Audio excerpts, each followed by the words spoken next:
Hello, I'm Dave Arnott. Welcome to my classroom at Dallas Baptist University in Dallas. We're going to look at something I call the macro model, and we're going to see 5 teaching applications of it. First, it's good as an overview in an economics class. Second, it's good for a "you are here" marker. We're going to find out what that is. It's good for teaching economic policy, for national debt, and for helping your students understand how you read the Wall Street Journal and understand all the economic policies contained in an article therein. Okay, here we go. It's called the macro model. Sometimes I call it my model of twos. I tell you that students might spend 36 hours in an economics class.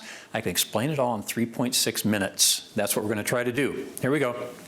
Sometimes I call it the model of twos because there's 2 of everything. The economy goes 2 ways. It goes up and down. Along with this are 2 aspects over here that we call growth and over here that we call recession. There's 2 evils of macroeconomics. Over here it's inflation and over here it's unemployment. There's 2 entities that can act on this. I told you it was a model of twos, didn't I? The first is the government with fiscal policy. The second is the central bank of the Federal Reserve Bank with monetary policy. Guess how many things each of them can do? 2. The government can tax and spend. The Fed can change interest rates and the supply of money.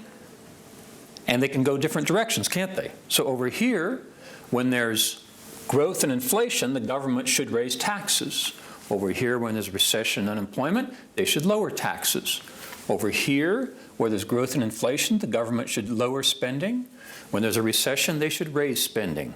The Fed has 2 levers that they can throw. During times of growth, they should increase interest rates. During times of recession, they should lower interest rates. During times of growth, the Fed should lower the supply of money. During times of recession, they should increase the supply of money. 2 minutes and 20 seconds.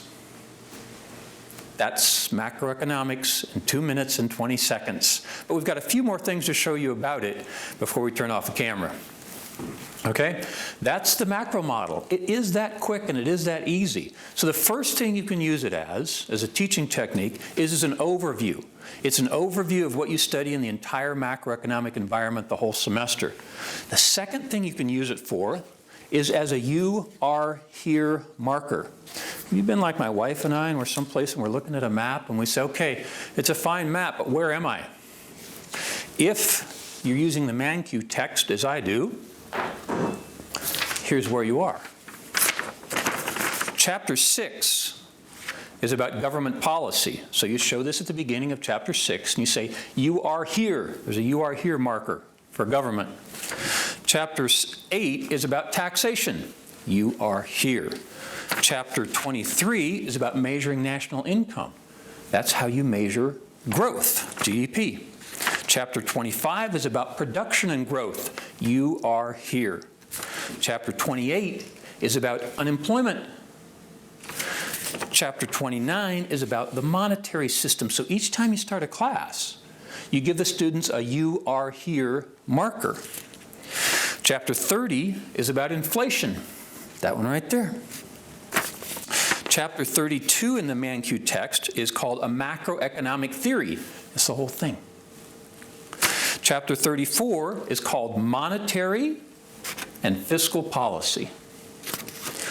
Chapter 35 is called the short-run trade-off between inflation and unemployment. And chapter 36 in the man-Q text says 6 debates about macroeconomic theory. You put this up and the students debate it for you. There you go. So it's also used as a "you are here" marker.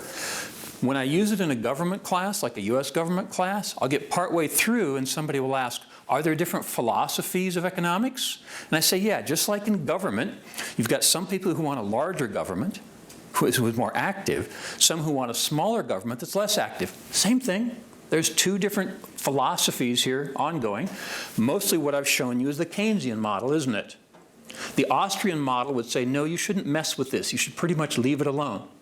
So it's also used as a way to show political economic philosophy, active or passive. Do you turn these dials or do you not turn these dials? Keynesians say yes, Austrian school says no. You can also use it to show what to do about this. See, this is the national debt clock. Right over here, this got cut off my slides, right? Right over here, this shows the national debt of 18.3 trillion. I just copied it off the internet this morning.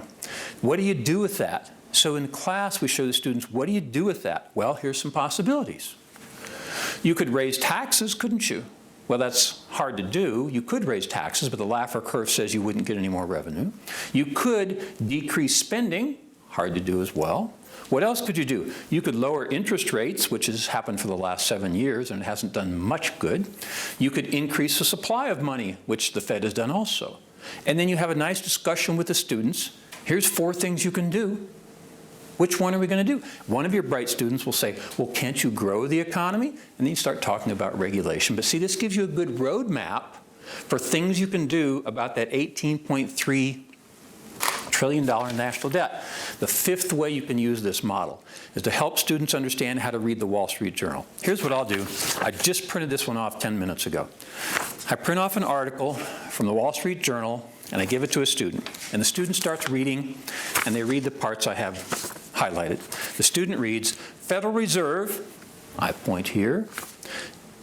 On interest rates, I point here. The student reads down further. The first increase in interest rates in almost 10 years, I point here. We go to the next page. The student reads, recent volatility has fueled uncertainty over the Fed, that's these guys, timeline for raising interest rates, and it goes on and on and on. Some articles have many different topics in it. This one has mostly to do with the Fed and interest rates, but other articles will talk about taxing and spending. I do this at the beginning of the semester, and then later in the semester, I sit down while one student reads, another student comes up here and does the pointing. So soon they learn how to read the Wall Street Journal, they know all these terms.